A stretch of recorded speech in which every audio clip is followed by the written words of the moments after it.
Elad, what is Twiplomacy? It's how diplomatic services, how ministries of foreign affairs delegate their public diplomacy through social media. Israel is ranked number 8 in its use of social media for advancing its public diplomacy, or the message that the government of Israel has for the people of other nations. In general, what we're doing is we're chunking up these big narratives and adapt them to the way different social medias behave. And now we have a prime minister on Snapchat, one of the first in the world. Is this all just good fun, or is this really revolutionizing the practice of public diplomacy? I'd say this question would have been relevant 5-6 years ago. Today, most of millennials, I'd say between 16 to 35, derive and construct most of their worldview through content they're exposed in social media.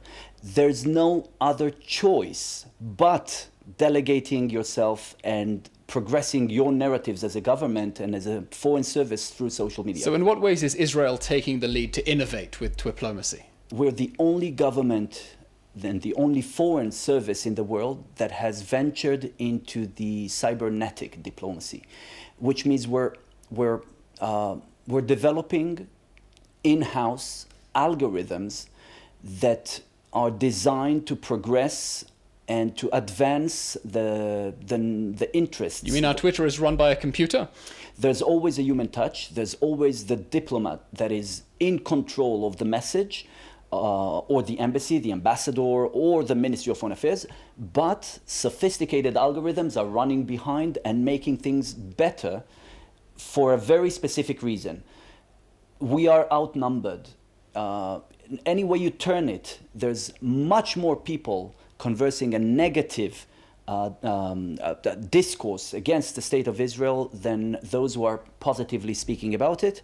What we're doing is we're putting algorithms behind the positive message, and we're putting algorithms that contain the negative message. Finally, Elad, can you point to some specific cases where the use of Twitter diplomacy has influenced public opinion or made a real change? The mayor of Paris enabled the city of Tel Aviv to take for 24 hours the shores or the banks of the river Seine.